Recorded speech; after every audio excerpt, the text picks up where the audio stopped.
Hey everyone, welcome to the second episode of the I Just Teach Here podcast with Jess and Sabria. This is a podcast where you get a snippet into our lives and thoughts as educators where we don't make the rules, we just teach here.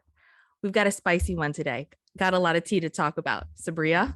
So today we're talking about remote learning, in-person learning, and everything that went down in the 2020 to 2022 range. We'll also talk about what's currently going on today in schools. And we are going to start today's episode all the way back to the beginning of the pandemic. Don't bring me back. We're going back. Did you want to share that quote that you felt best summed up how teachers felt at that time? I feel like 2020, even though it was difficult and hard, it was the first time teachers felt seen, felt appreciated. And Shonda Rhimes really just summed it up for us here on March 16, 2020.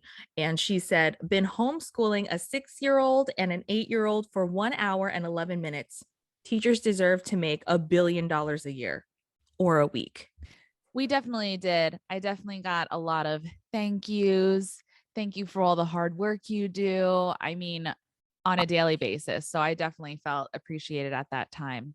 So why don't you bring us back to March 2020 and your experience as a teacher?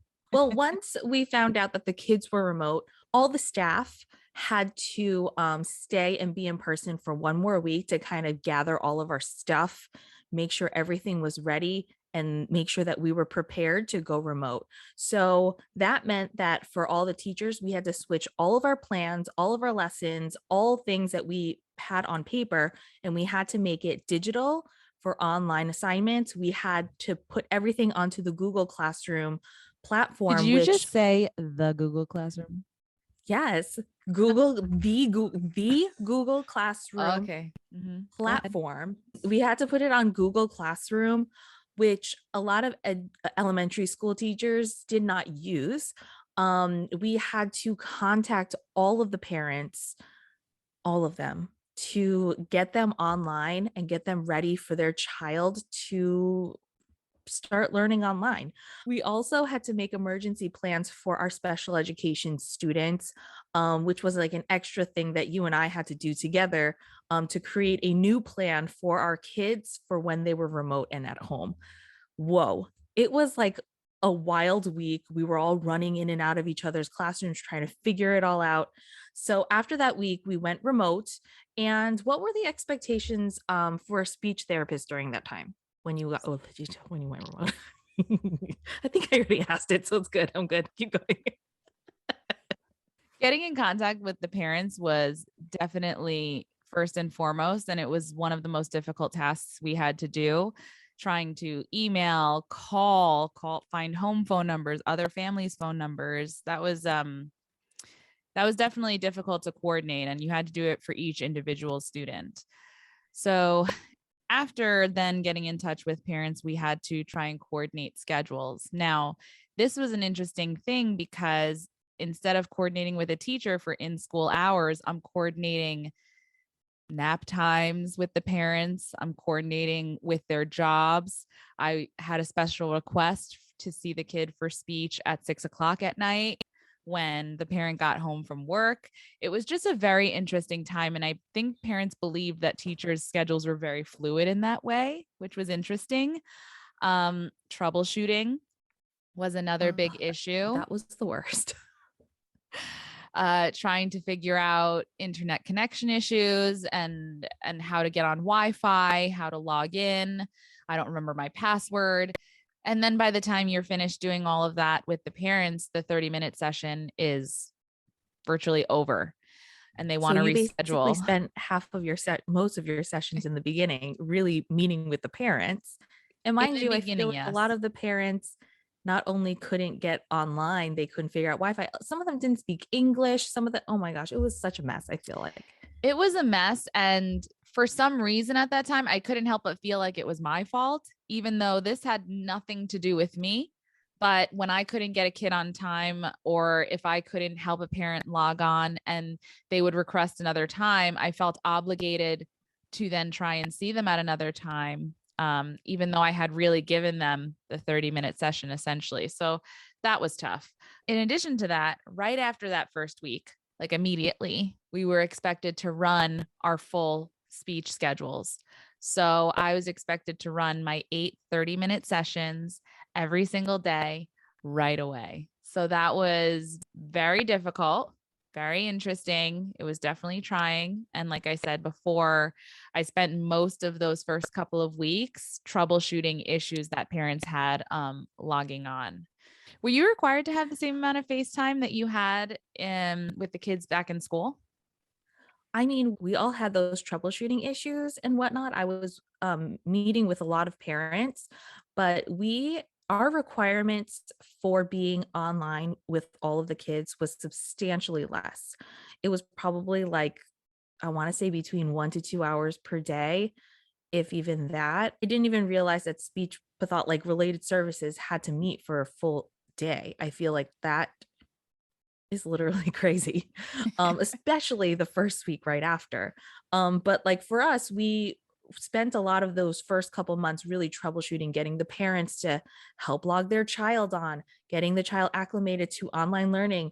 And in the beginning, we didn't really have a good platform. We didn't have Google Meets like we did now. We were like on Teams. Sometimes it was Zoom. Sometimes it was this. There were privacy issues here. So everyone was trying to figure it out at the same exact time. Also, like Sabria and I, we're pretty good at technology. So I feel like for me, it was easy to figure out and navigate different online platforms, figuring out different, programs. But I had 3 paras. And for those of you that don't know, like paras are people that help individual students or a class. They're essentially my aides that help me in the classroom. Um, some of them did not know how to navigate technology, like at all. Honestly, like I love my paras so much, but they could not navigate. And like one para was like, I don't know how to get on. Another para didn't have the correct device. One para, her screen was green.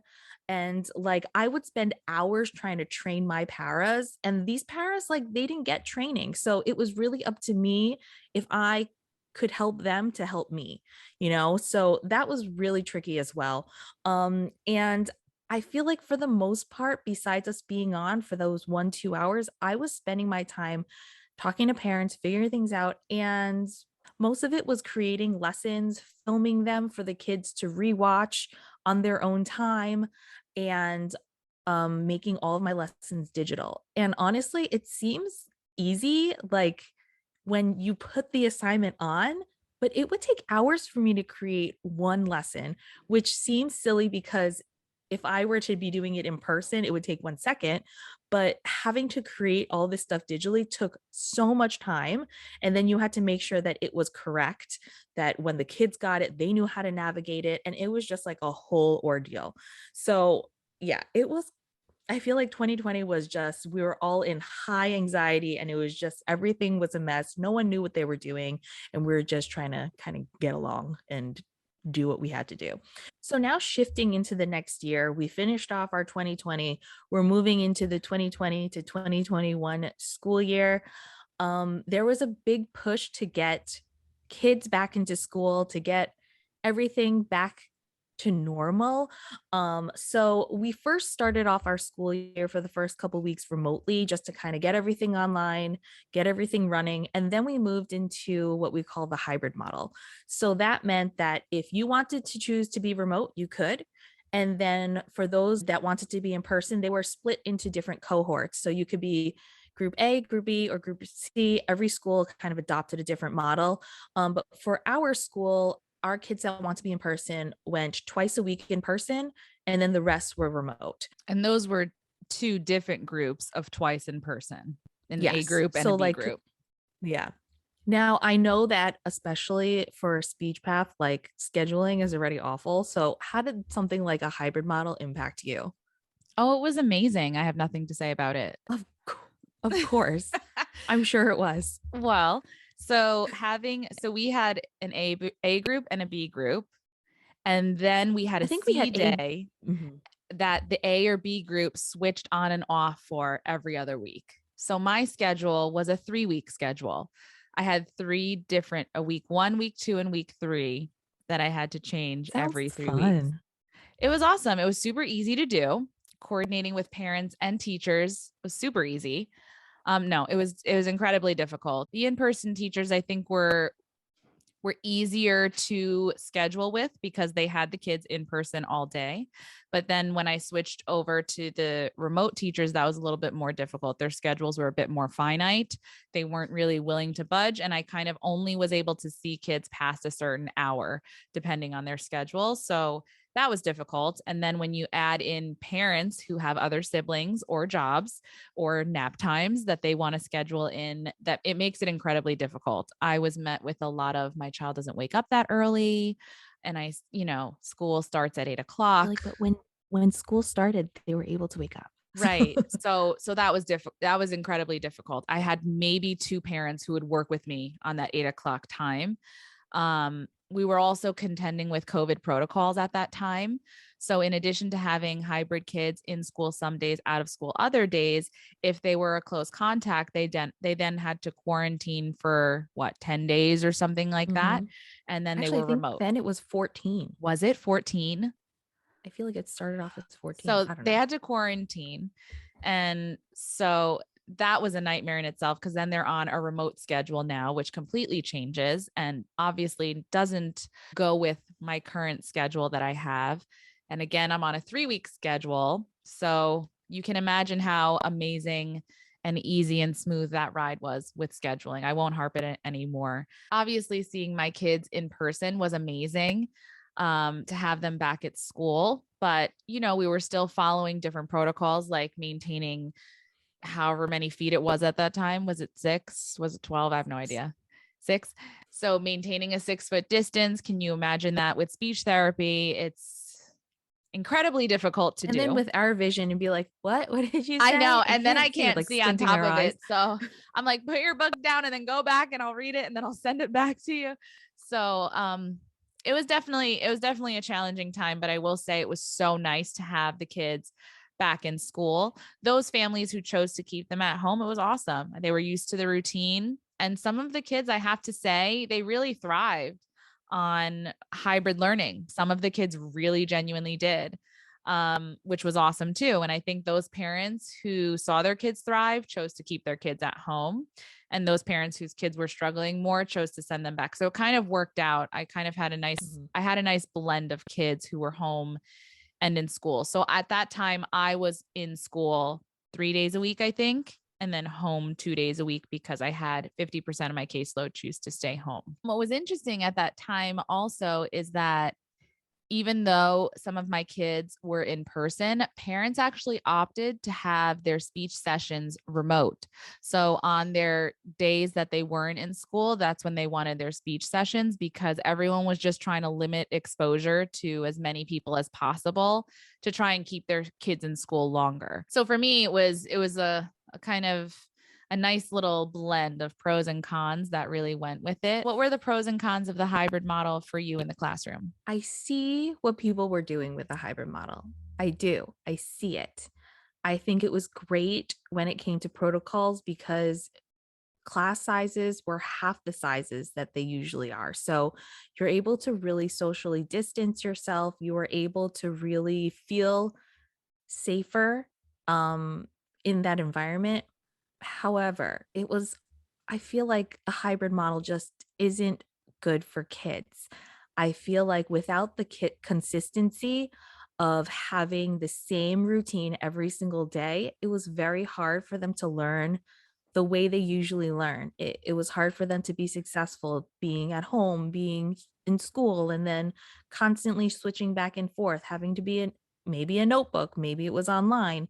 It was just very hard for the kids to adapt to so many different environments. Also, during that shift, I feel like the media also shifted along with it. I think when everyone was home, teachers were rock stars. But then once they had that glimmer of hope of teachers going back into schools, like I didn't make up this hybrid model, but all of a sudden it was, oh, teachers are so lazy. Why don't they want to go back full time? Why do they keep fighting to want to be home? why am I not getting paid for the 3 days that I have to teach them at home instead?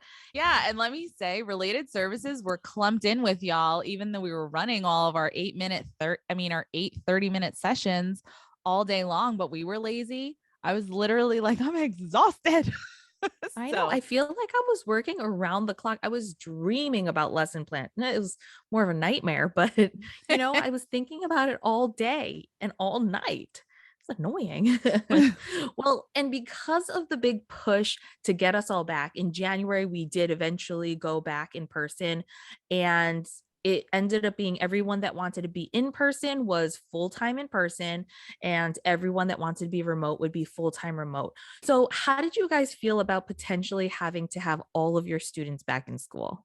I think we felt like most teachers. I think it was met with a little trepidation, a little nervous having kids in close proximity to you. I love my kids, but I think I remember at that time feeling a bit scared to have all of them back in person. Again, like I mentioned, the COVID protocols at the time were that if I was a close contact, I was out. So being exposed to, potentially 10 different classrooms in one day, it's tough. I was hit quite a bit during that year because I was exposed to a lot of kids who were close contacts and so on and so forth. So Like thankfully a those domino protocols effect. are they're a lot looser now. But yeah, at that time, I mean, at any given day you could walk in and there's like 5 classes in there. So it's just, I mean, I'm exaggerating, but yes, a lot of people can be quarantined at once if classes are exposed to me, exposed to an art teacher, anybody who sees a lot of classes within a day. You know what's funny? I feel like I'm learning a lot about your 2020 and 2021 year because I feel like you and I are so used to being in the same class at all times I that I know. know everything about you. But I I feel like know. those 2 years, we really didn't touch base a And lot. I feel like after it happened, we never talked about it with each other. It was just kind of No, like that thing that we don't talk you're like, about. it's in the past. I Let's not know, talk I about know. it. It is. How is that shift for you with more kids coming in full time? I don't want to talk about it. Honestly, though, it was the most awful year I could have possibly ever had. It was terrible. I like how you're saying it Um, with a smile. It's like laugh at my pain kind of thing. it's literally I feel like I block it out because it was literally the most awful year. It was to the point where coming back to school this school year, I cried for almost a week, and my husband was like, Oh, "Listen, if you want to do something else with your life, I support it. Whatever you want to do." I feel like I still have PTSD from this past year, and it was, I think for most people it was in our school, it was you were in person and you had your in-person class, or you were remote and you had your remote class. But because I was a special case, I had to do both of them. So I had I half feel of my like they class was shouldn't name you special case. I should feel like they should name you like worst case scenario. And they call literally, it special case, but is it? literally Is it a it special was not case? special at all. Because I was a special case, half of my class was remote and the other half was in person. And I had to kind of adopt this new mode, which was live streaming and teaching both of them at the same time. So, in addition to teaching them in person and online at the same time, I still had to create all of my digital content, and I was still recording a lot of my lessons. So, I had a full day at school, and then I went home and I still had to do my full day of, creating all these plans. And I was literally working 24/7. I didn't breathe. And I was literally, I think I probably said literally like 900 times. You'll probably have to edit them out. But I was just trying to survive, honestly. It Now, was probably worse than yes, tell me, if tell you me. could paint a picture of what your classroom looked like as a special case, was it like little children's faces on iPads, like all around the classroom, like as if they were sitting there with you? Yes. So Stop. all of my students that were in school had an iPad in front of them. And thankfully, I had my paras in school as well. So they were kind of walking around helping them. I was teaching like sideways onto the screen with all of my other kids as I'm navigating the other kids. And then, we all had to practice like muting at the right time, unmuting. Yeah. And then I'd be like yelling at them this way, like to the right as I'm looking at them, talking to them here and trying to demonstrate things. And it was like such a Oh mess. my gosh. You know what I just remembered? I think I must have blocked it out. I remember running social skills with the children on the iPad and like standing in front of one of the kids' iPads, and I could hear a little voice, but I forgot he was in the iPad. I was like, "You're in the way."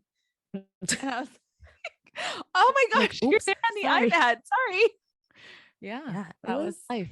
and I feel like the worst part for me in that year was that I feel like if I were to do it in person, I could have been so successful.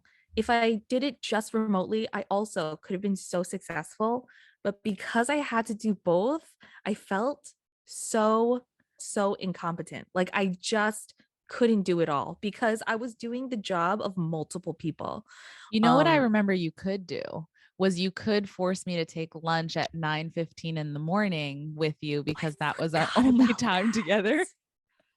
Oh my gosh. So yeah, so the preps basically like art, um, what is it? Art, gym, all of those things were inside of the classroom. And that ended up being the teacher's lunchtime. So half of the time my lunch was at 9:15. So I'm like, Sabria, change your schedule. You are eating lunch with me at 9:15. That And was literally brutal. nothing was open. We ate coffee Nothing. and croissants for lunch every day. It was I think that's what we're running off of. Coffee and Coffee, croissants. croissants, and fresh air. Yeah, exactly. Exactly. But in addition to that, the kids couldn't eat lunch in the lunchroom because obviously socially distanced, like you can't. So they ended up eating in the classroom and it was a teaching period. So I had to teach while they were eating. And it was funny because, well, it wasn't funny at all, but somebody was like, well, how is that going to keep the teachers safe if they're eating and their mouths are all like open and eating and talking? And I don't know who said it. Somebody high up said, well, the solution here is that the kids will face forward to eat and the teacher can teach behind them. I was like, Mhm. thank you so much for making me feel so incredibly safe coming back to Science. school. Yeah. Thank you. So I want to delete that out of my mind and not even think about that. So let's talk about this present year. So tell us, Sabria, what does this year look like? This year, we are full time in person, Oh and it's yeah. great. It's good. But remember last year we were like what, at half capacity.